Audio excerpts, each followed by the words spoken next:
Everyone, this is Manisha Chauhan and welcome to unfold biology. आज के इस वीडियो के अंदर हम यूनिवर्सिटी ऑफ इलाहाबाद के बारे में बात करने वाले हैं। PGAT यानी कि post graduate admission test, university of Allahabad. इसके फॉर्म्स फिलअप होने स्टार्ट हो चुके हैं। हम देखेंगे इसके बारे में डिटेल में, तो इसको स्टार्ट करते हैं। सबसे पहले तो डेट्स वगैरह देख लेते हैं जो इंपॉर्टेंट है। ऑनलाइन रजिस्ट्रेशन जो है वो 11 जून से स्टार्ट हो चुका है एंड 1 जुलाई तक आप रजिस्टर कर सकते हो, पेमेंट कर सकते हो। जो एडमिट कार्ड एंड एग्ज़ाम की जो डेट्स हैं वो बाद में अनाउंस होंगी। इसका जो एंट्रेंस टेस्ट है PGAT वो 2 पार्ट्स में है, 1 एंड 2।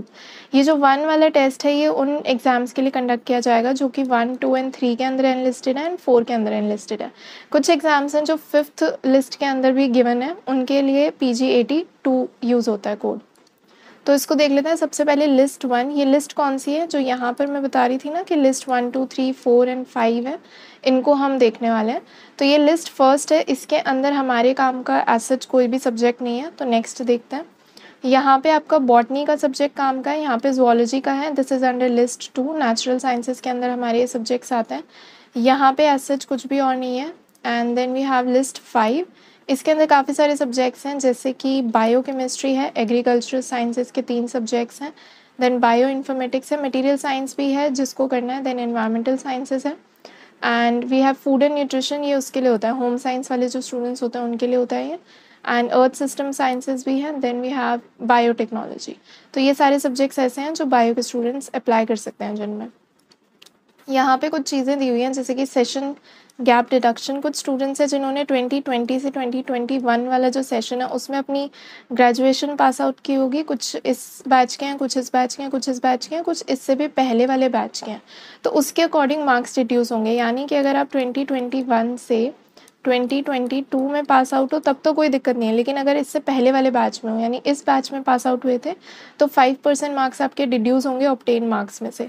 अगर इस बैच में थे तो 10% डिड्यूस होंगे, इस बैच में थे तो 15% एंड 15% से ज़्यादा डिड्यूस किसी का नहीं होगा। तो अगर आप इस बैच से थे या इससे पहले वाले बैच में थे तो आपको 15% मार्क्स जो है वो डिड्यूस हो जाएंगे ऑब्टेन मार्क्स में से। Then we have test pattern. इसका जो टेस्ट पैटर्न है वो थोड़ा सा डिफरेंट है। ये जो टोटल 300 मार्क्स का आपका एग्ज़ाम होगा, 150 क्वेश्चंस होंगे जिसमें से 50 कंपलसरी होंगे और यहाँ पे ये जो 50 और 50 होंगे इनमें से आपको कोई एक ही करना है बैच। मतलब ये एक सब्जेक्ट का होगा, ये दूसरे सब्जेक्ट का होगा और दोनों ही सब्जेक्ट आप चूज़ करोगे। तो यहाँ पे देख लेते हैं क्या लिखा है। 300 मार्क्स का टोटल एग्ज़ाम होगा, 150 मल्टीपल चॉइस क्वेश्चंस दिए होंगे। जो पहले 50 क्वेश्चंस हैं यानी कि ये वाले क्वेश्चंस ये कंपलसरी क्वेश्चंस हैं। इसके अंदर आपका जनरल अवेयरनेस होगा, जनरल इंग्लिश होगी, हिंदी होगी, logical reasoning, mental ability. Similar से जो क्वेश्चंस होते हैं अच्छे खासे लेवल के, मतलब अच्छे खासे एज एन जो आप अटेम्प्ट कर पाओ उतने लेवल के होते हैं। हर करेक्ट आंसर के लिए आपको 2 मार्क्स अवॉर्ड किए जाएंगे। यहाँ पे जो बाकी के 100 क्वेश्चंस हैं यानी कि ये मिला के जो 100 क्वेश्चंस हैं ये आपके सब्जेक्ट से होंगे और ये 2 सब्जेक्ट से होंगे। हर सब्जेक्ट के 50-50 क्वेश्चंस होंगे। तो ये जो 2 सब्जेक्ट से होंगे, ये 2 सब्जेक्ट कहाँ से होंगे? आपके फाइनल ईयर से। यानी कि जो आपका 3rd ईयर होगा ग्रेजुएशन का उसमें से आप 2 सब्जेक्ट्स को चूज़ करोगे और इस सब्जेक्ट से 50 क्वेश्चंस आएंगे, इस सब्जेक्ट से भी 50 क्वेश्चंस आएंगे। तो वो आपका सिस्टम रहेगा। तो 50-50 क्वेश्चंस आएंगे हर सब्जेक्ट से। 4 मार्क्स का रहेगा आपका। मान लो आप इसको कर रहे हो तो 4 मार्क्स का रहेगा आपका एक क्वेश्चन, यानी कि 50 × 4 200। तो 200 यहाँ से आ जाएंगे और ये 2 मार्क्स के हैं एक क्वेश्चन, तो ये 100 यहाँ से आ जाएंगे। तो टोटल कितना हो जाएगा? 300 हो जाएगा। देन सो आपका जो टोटल स्कोर होगा वो क्या होगा? आपके 50 कंपलसरी क्वेश्चन का स्कोर एंड 50 क्वेश्चन जो आप सब्जेक्ट के करोगे। तो इस सब्जेक्ट का स्कोर अलग से आएगा, इस सब्जेक्ट का स्कोर अलग से आएगा। ठीक है, ओके। सो एप्लीकेंट को अलाउ किया जाएगा कि वो सिर्फ 50 क्वेश्चंस ही कर पाए। मतलब अगर मान लो आपके पास जो पेपर है उसमें 50 इसके और 50 इसके गिवन है तो आप एक ही सब्जेक्ट के 50 अटैम्प्ट कर पाओगे एक पर्टिकुलर पेपर के लिए। ठीक है, of one of the 2 subjects of final year of his graduation. As such और कुछ इसमें मेंशन नहीं है, बस यही सब था कि 300 मार्क्स का रहेगा, 150 क्वेश्चंस होंगे और उनका डिवीजन इन्होंने बताया हुआ। इसको हम और डिटेल में देखेंगे आगे की स्लाइड्स में।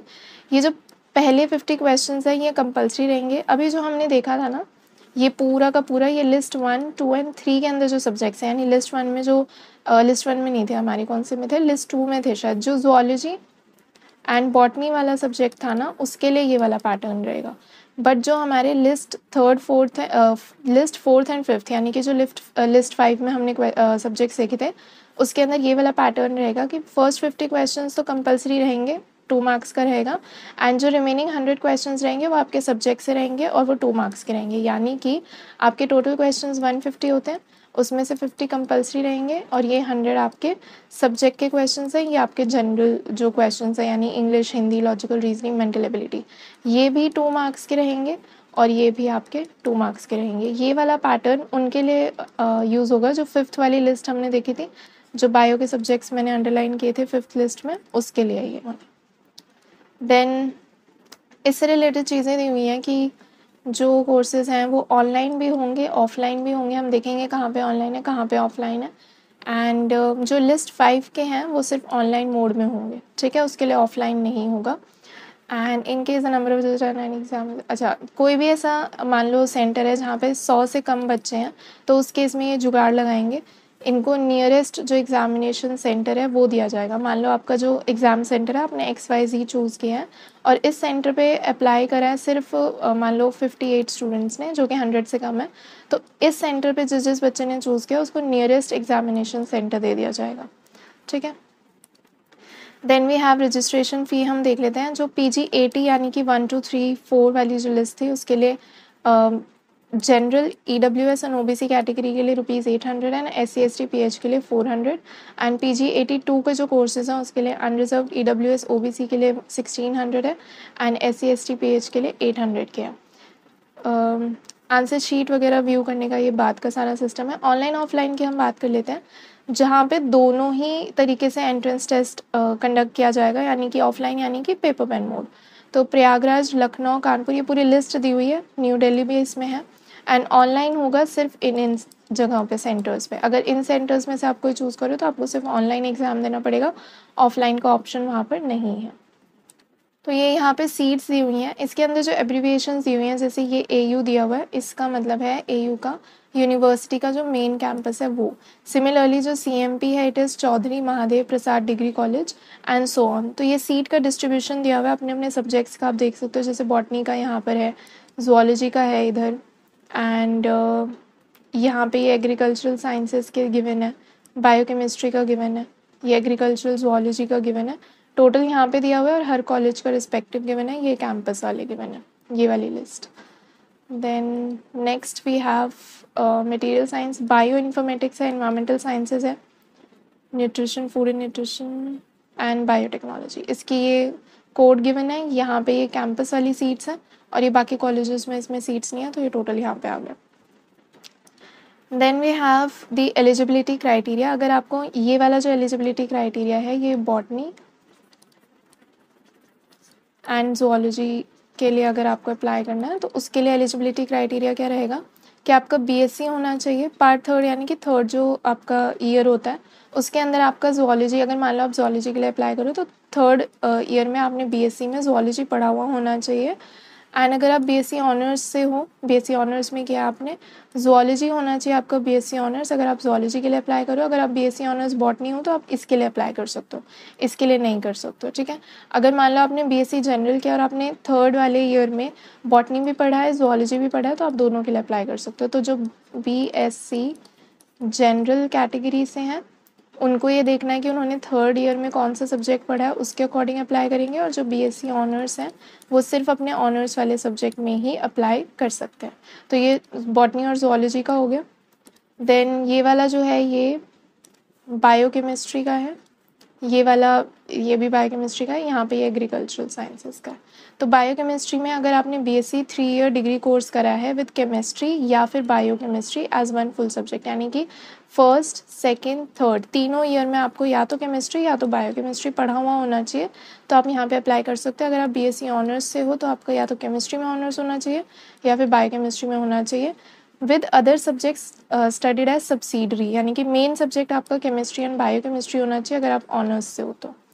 देन MBBS वालों का यहाँ पे गिवन है, अगर आप MBBS की हुई है, अगर आप MSc बायोकेमिस्ट्री में करना चाहते हो देन आप एडमिशन टेस्ट नहीं देंगे, उनका अलग से क्लॉज दिया हुआ है, आप पैराग्राफ 2.3 पढ़ सकते हो ब्रोशर के अंदर। एग्रीकल्चरल साइंसेस के लिए इन्होंने बोला है कि अगर आपने बीएससी एग्रीकल्चर में की है, 4 ईयर कोर्स ये होता है, अगर वो किया तो आप एग्रीकल्चरल साइंसेस के लिए एप्लीकेबल हो।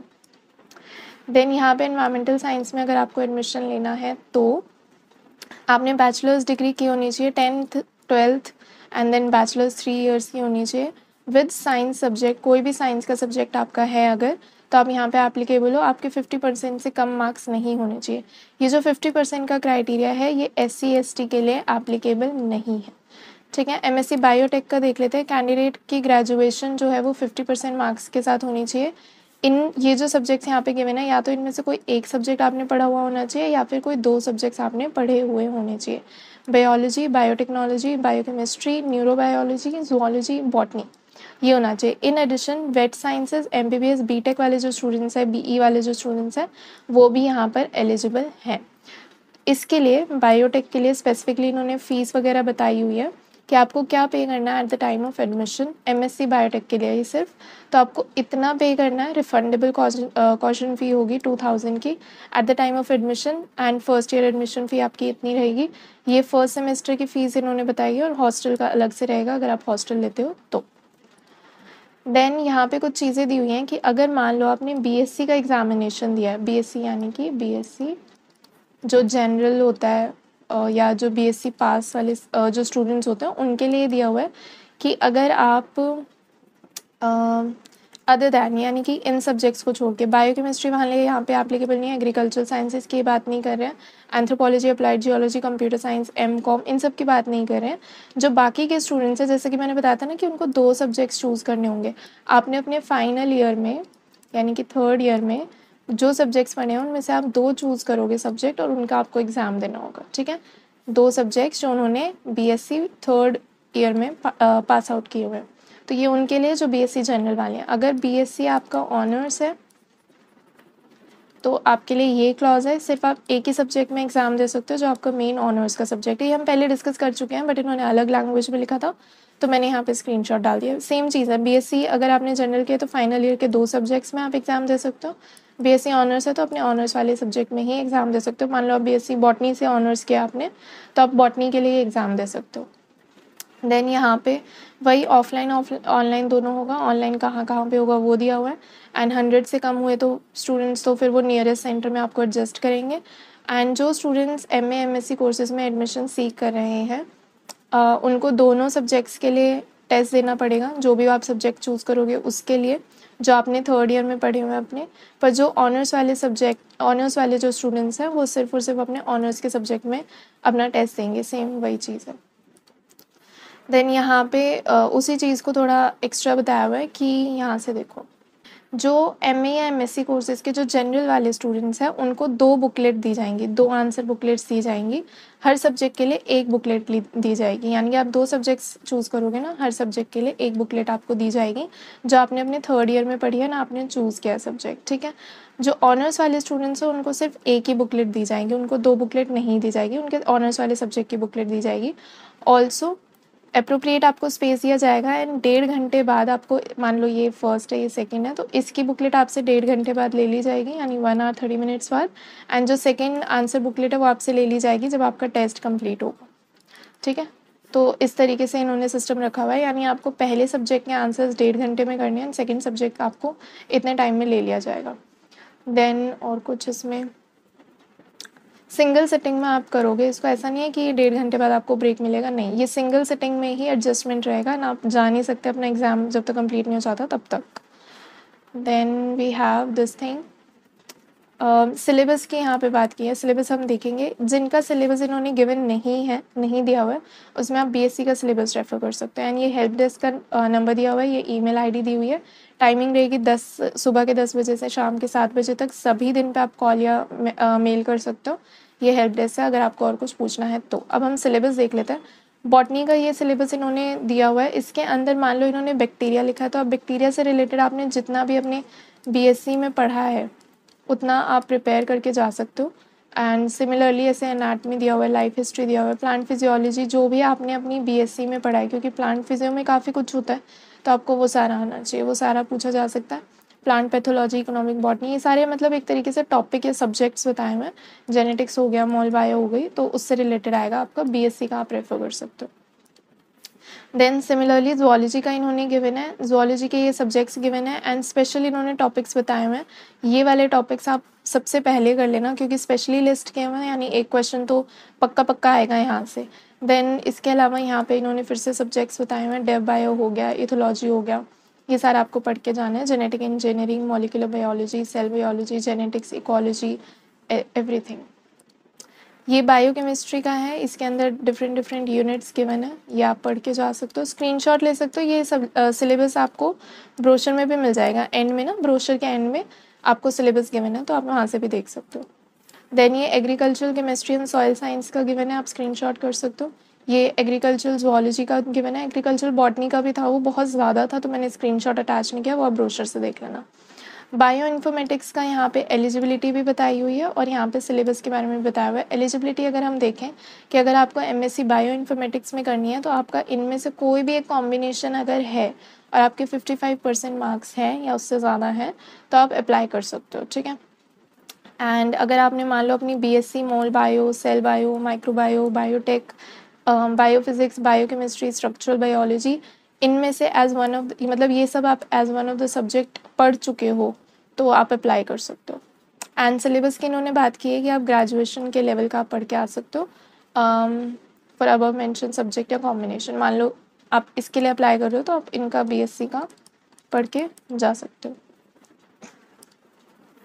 देन ये एनवायरमेंटल साइंस का गिवन है सिलेबस, आप देख सकते हो। ये बायोटेक का काफ़ी ज़्यादा गिवन है बट ये इंपॉर्टेंट है तो मैंने यहाँ पे स्क्रीनशॉट अटैच कर दिया। ये सारा है बायोटेक का, इसके बाद ये भी है बायोटेक का, then this is also included and this is also included, तो यहाँ तक ये पूरा बायोटेक का है। सो आज के वीडियो के अंदर इतना ही। आई होप कि ये वीडियो आपको हेल्पफुल रहा होगा। If yes then do hit the like button, share with your friends and do subscribe the channel.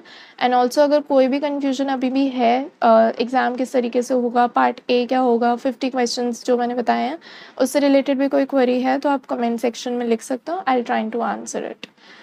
Thank you so much, bye bye.